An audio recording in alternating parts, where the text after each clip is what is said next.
Welcome to Issues, and I'm Richard Smith, your host.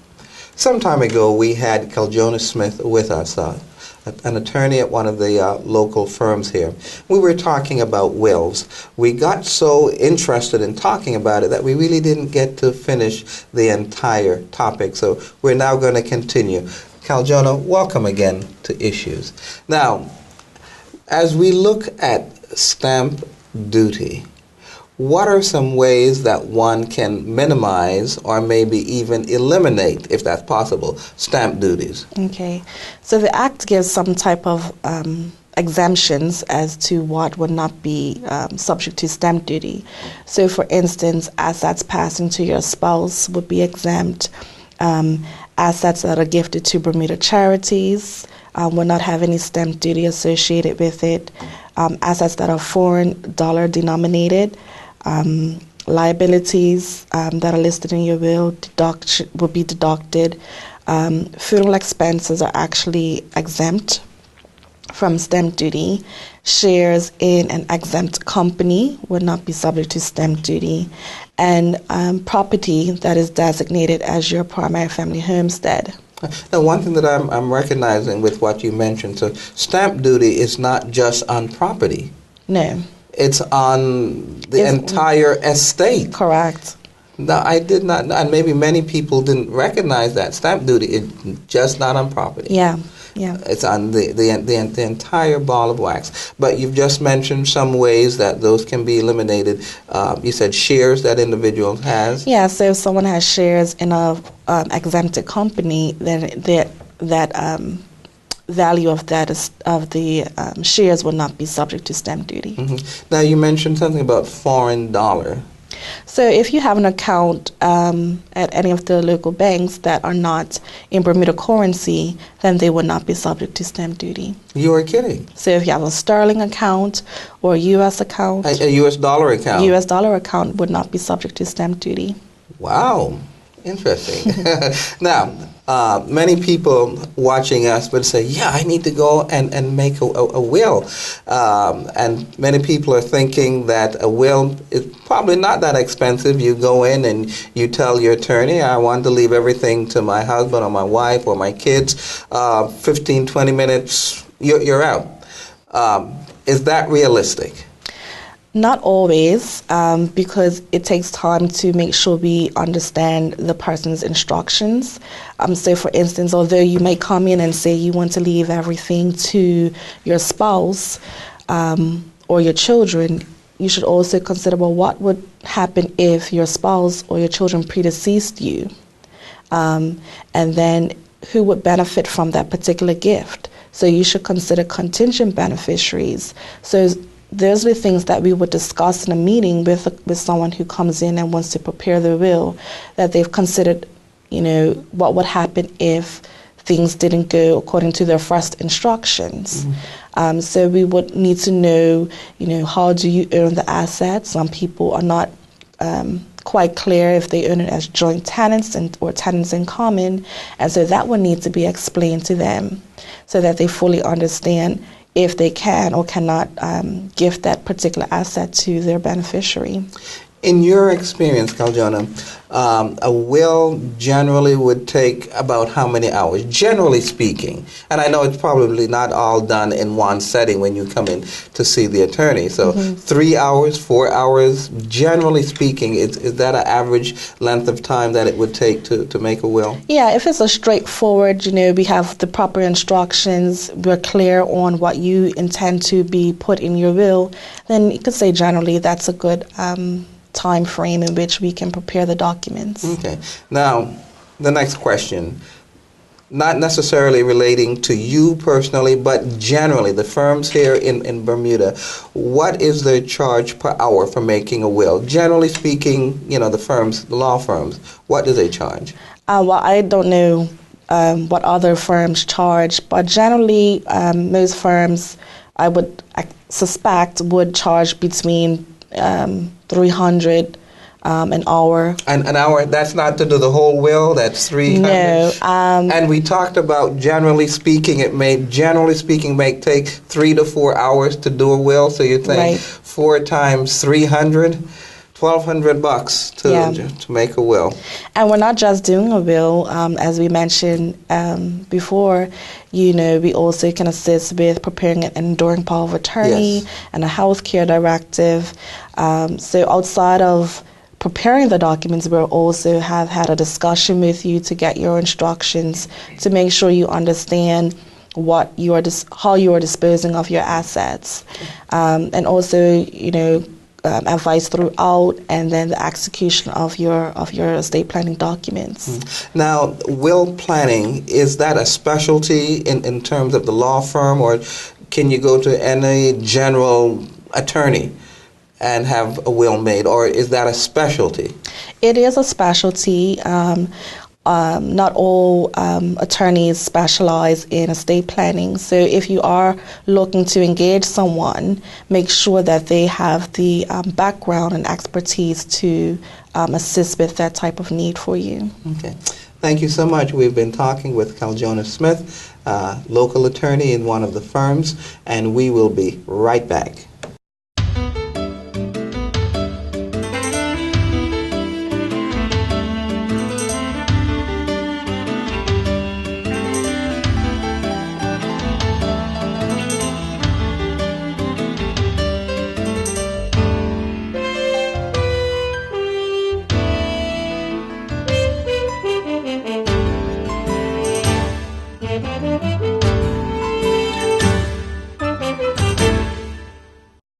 Welcome back to Issues.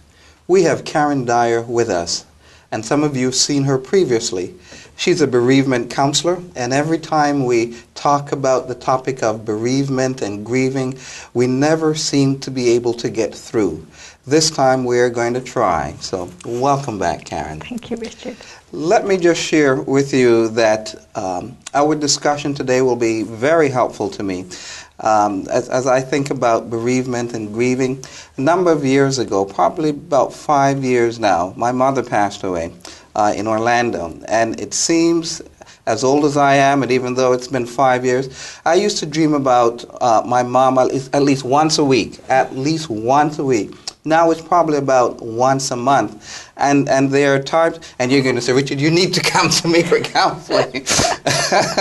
and there are times, too, when I start to talk about her, just emotions just well up. So I can understand that. And even now, after our broadcast later on this week, I'll be flying to Orlando. My wife and I will be flying to Orlando for an aunt that passed. So some of the techniques that you talk about, I'm going to use when I get to Orlando. Now, what are some common misinformation about grief that people have? Well, there's a lot of myths and misinformation about grief and loss in general in our culture and in our community, and this is sort of North American and sort of culture I'm talking about. The first one is that time heals, and you've just given a great example that your mom died 5 years ago, and there's still some emotional stuff that's unresolved. When you think about your mom, you still well up sometimes. That's and correct. You still have dreams about her, and so time alone does not heal. Okay? Some people go 10, 20, 30, 40 years, and they still have unresolved emotional pain connected to a loved one or a person, a less than loved one who died. Now, is that good or bad? Well, one of the things that people tell me is that if they sometimes when they're doing this process with me, this grief recovery method, it gets to a point where we have to sort of say goodbye to the painful memories, and people are afraid to do that because they think they're going to forget the person. So I always have to reassure and say, no, you're saying goodbye to the painful parts of the relationship, the unresolved bits, not the person. You're never going to forget the person. So it's simple. That's this time healing business. Is we hold on to stuff because we can. If you think about it, it's not just death. Divorces. How many people do you know who were divorced 20 years ago and they're still talking bad about their ex-husband or their ex-wife? They're still holding on to that pain and resentment of the loss. So time doesn't heal. And it's the actions we take and deal with our emotions and address them and acknowledge them and be okay with feeling sad and normalizing grief as a normal process. That's what gets us through it. Oh. Okay, are there some other misconceptions? Oh, absolutely. There's another one, grieving alone. Mm-hmm. How many times do we have a person who's lost a spouse or a child, and we go, oh, well, I'd like to call them, but I don't want to bother them. I'm going to leave them alone and let them be. Yeah, because sometimes you really don't know what. I do that sometimes. I really don't know what to say, so I'll just leave it alone. Yeah. Well, you know, this is it. So we don't always know what to say, but we're conditioned. You know, if you think about it, being sad around other people, we learn when we're little that that's not really what we do, right? You know, nobody wants to cry in the school field, right? Because all the other kids will call them a sissy. Yeah. I mean, was I the only child that had that kind of playground stuff that went on where children that cried were seen as weak, little weaklings, and we still have this grieving alone. You know, people say, you know, give your mom her space, let her be. He just needs a few minutes alone. You know, go to your room. When I was a child, I can remember crying and carrying on. And my dad said to me, if you're going to cry, I'm going to give you something to cry about. You know, go to your room. So this business, other people can't tolerate difficult emotions. Let me just follow up on this being alone. So, do they need their space, the grieving person, do they need their space, or do they want people around, or does it depend on the situation? Well, I think it depends on the situation. Okay. So it depends on the type of person you are. Some people are very private, and they don't want other people to see them grieving. They want to be strong for others, which is another one of the myths that ties in. So, you know, you have to reach out. I always say, try to reach out to people and be constructive with your help. So, you know, you don't ring up somebody and say, call me if you need me. You call them up and say, hey, I'm going to the grocery store. Do you need any milk? Do you need any bread? Do you need me to do anything for you? What can I do that's constructive? Karen, I really do like that. Let me repeat that, because I'm one that would call and say, listen, if you need me, call me. But what you're saying, suggest some things, and the person can say yes or no, but suggest, you know, how you can be helpful. And be persistent, because sometimes, you know, after the funeral, in the lead up to the funeral, there's all sorts of people that come from all far and wide, and then the funeral's over. Everybody goes back to their life, getting on with their business, and the griever is there feeling very isolated and wondering why people don't speak to them. And a lot of the time, it's very painful, because not only have they lost their partner and their best friend, all their other friends don't know what to say, so they don't say anything. And we isolate grievers, and that's something that I'd really like to see change. So that's one of the other things. Now, we're talking about being strong, and that's another myth. But we encourage people to be strong for others. So when we have, you know, I think the worst example is when we ask a child to be the man of the family. Yes, many times, and we see that so often. You know, the husband may pass away, and then there might be children 9, 10 years old, or maybe even teenager, and they say, you're the man of the house now. You've got to take care of your brothers and sisters, or you've got to take care of your mother. But you say that's not really good. Well, what kind of pressure is that to put on a child? Yes. And what can they do? You know, children don't really have a lot of power. So not only are they grieving, but they've also got this great burden of responsibility on top of everything else. And, you know, being strong for your children, what does that say? Don't cry in front of your children. So it says model grieving alone for your children. Right. So you're very strong in front of your children. You don't cry. You get on with life. You probably work a lot and do what you have to do. And these poor little kids are hurting inside, and they want to cry, and they're afraid to cry because mommy's not crying, so maybe I shouldn't cry. Right. Or daddy's not crying, so what should I do? Because our children model our behavior. So we need to really be checking in and saying, well, what are we really telling kids? What subliminal messages are we sending? Yeah. And some more of these misconceptions. Oh, so the next great one is don't feel bad. Okay. Well, how are you supposed to feel if somebody you love has just died? Yes. Of course you're going to feel bad. So, you know, people go, oh, don't feel bad. It's not your fault. Oh, don't feel bad. They're not in pain anymore. Well, we have to acknowledge that we feel bad and be okay with feeling bad sometimes. You know, the world, we have this misconception that everything is about being happy and positive. Well, we're balanced. To be balanced, you have to feel the whole range of emotions. Yeah. I like that you said don't feel bad about feeling bad, because it would be very strange, your loved one, a parent, a spouse, a child dies, and you're trying not to feel bad. It seems like you should feel bad, at least for a period of time. Absolutely. And be okay with that. Yes. Be okay with being sad.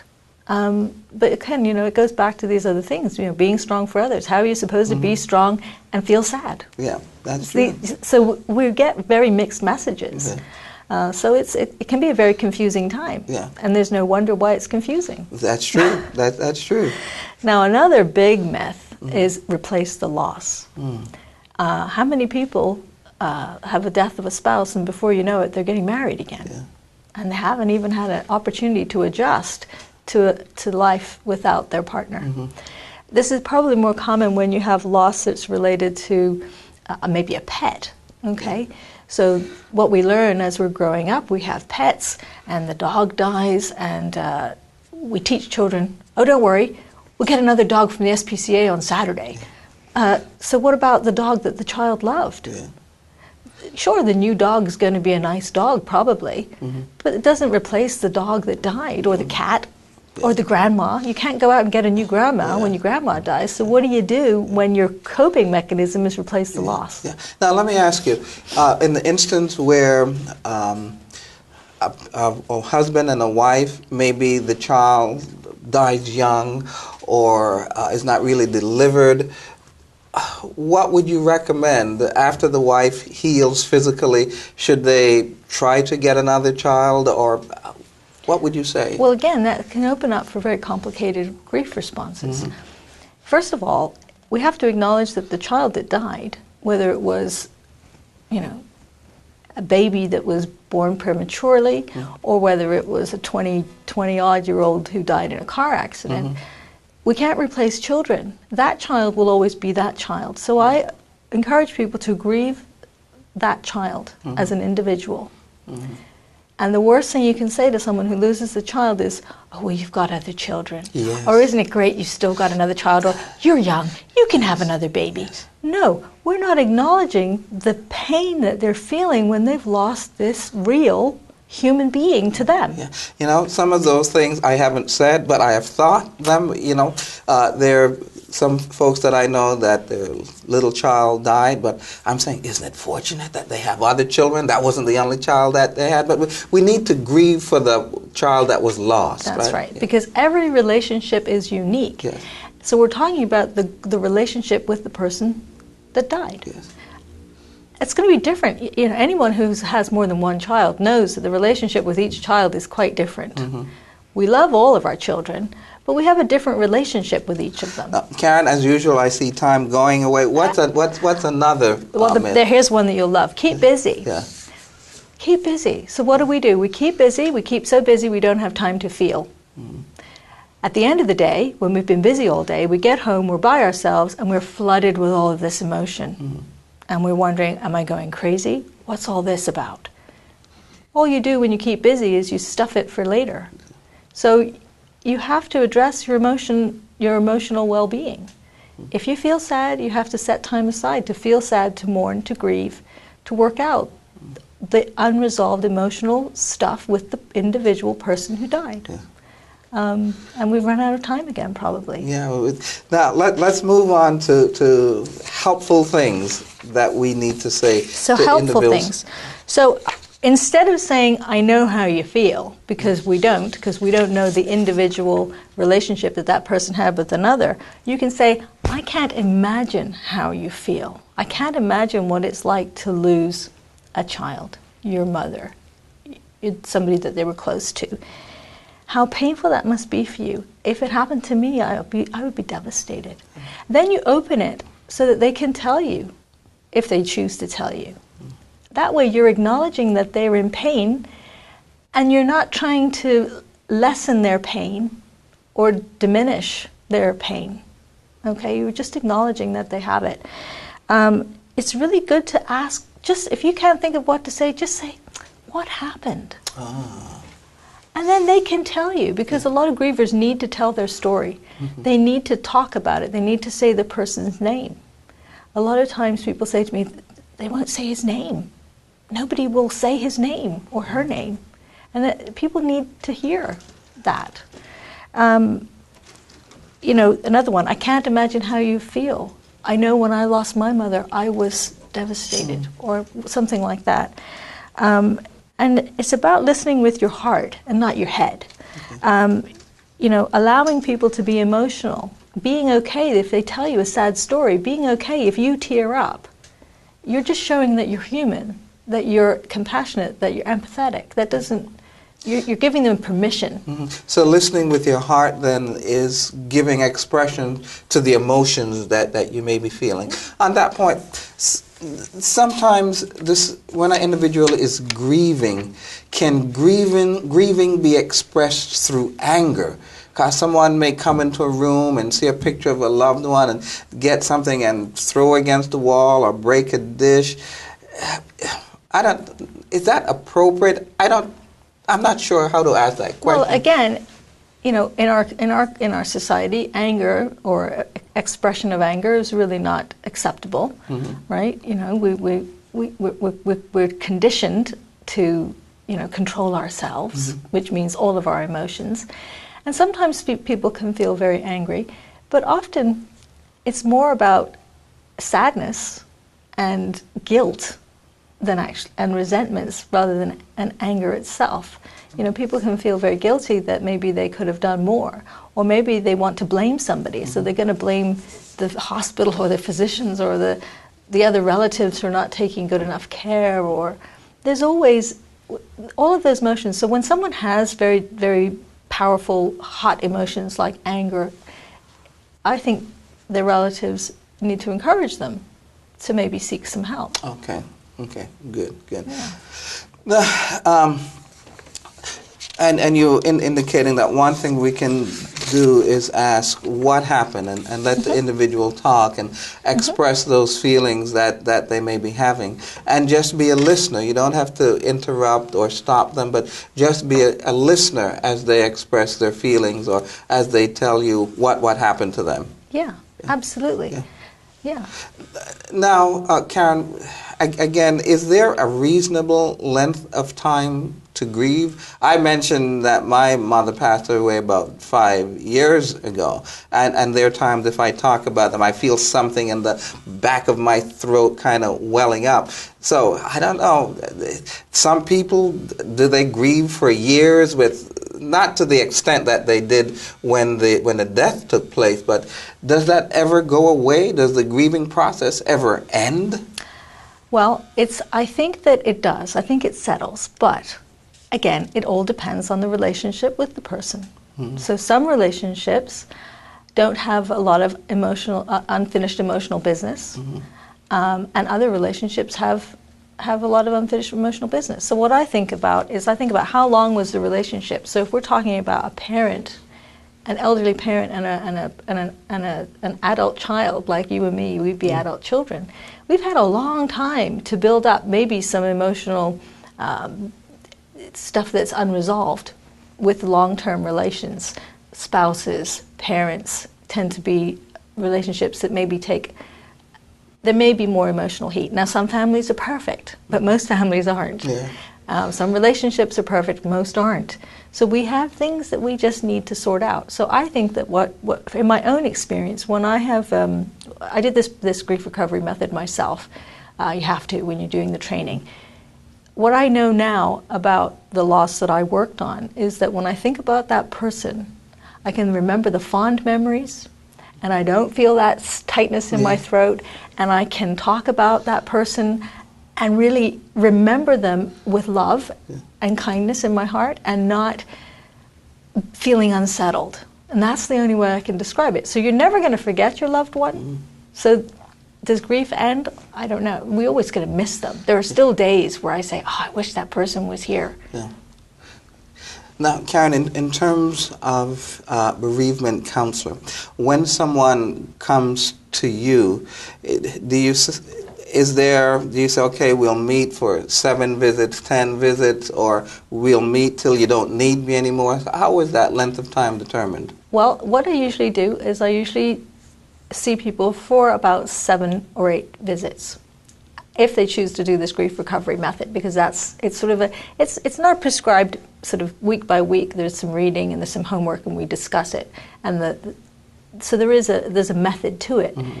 But some people will do this and find that they have another relationship that still needs some work, so they may do a relationship with another person. Some people come to me about one death but figure out that they need to work out unresolved emotional stuff from somebody else first. And then it just depends on the person. Some people have really complicated grief and they need to do some art therapy. I'm also an art therapist. So some people will do journaling, we'll do memory boxes, we'll do memory journals, there are other things that I work with people, and it just depends on the individual. Some people don't like to read, so there's no way I'm going to say, here, read this homework every week and come back and we'll talk about it. Some people, we just have to try a different method. Okay. Now, do you see people individually, if it's a husband and wife that lost a loved one, do you see them together? Do you see children with parents? So how is it done? Again, it all depends on the families. Some families I can meet with the families. Sometimes I just meet with children. Sometimes I meet with the parents and the children. If I'm doing something like a scrapbook journal, I'll have the parent and the child work together on that project. So it just depends. Mostly I do individual work, though. Now, my last question, how can you tell when they don't need your counseling anymore? Well, I'm a great one for letting people be my guide, and I always ask for feedback, which is what good counseling is about. So they help set their goals, so they tell me what they're hoping to achieve, how they want to feel differently than they do right now, and as we go through the process, I say, okay, so let's think about what brought you to see me at the beginning. How is that? How is that anxiety? How is it now when you go home on a scale of 1 to 10? Is it easier, or is it still the same, or is it more difficult? And people can see their own progress. And I always start my counseling by saying, you're not ill. Grief is not a disease. It's a transition that you have to make. We all have to make when we face loss. So it's not a pathological condition. You are not mentally ill, but you just need some guidance, facilitating through this, path of recovery. And most people, I tell them there's a beginning, a middle, and an end to all relationships, including a counseling relationship. And so from what I understand, you're saying you let the folks that are coming for the counseling, they determine when it's time to end. And they know when they feel better. Okay. They know when they do. Okay. They do feel better. We've been talking with Karen Dyer, grief and bereavement counselor, and we've learned quite a bit. I've personally learned quite a bit from listening to her that I will put into practice. And you've been tuned into Issues, and we will see you again next week.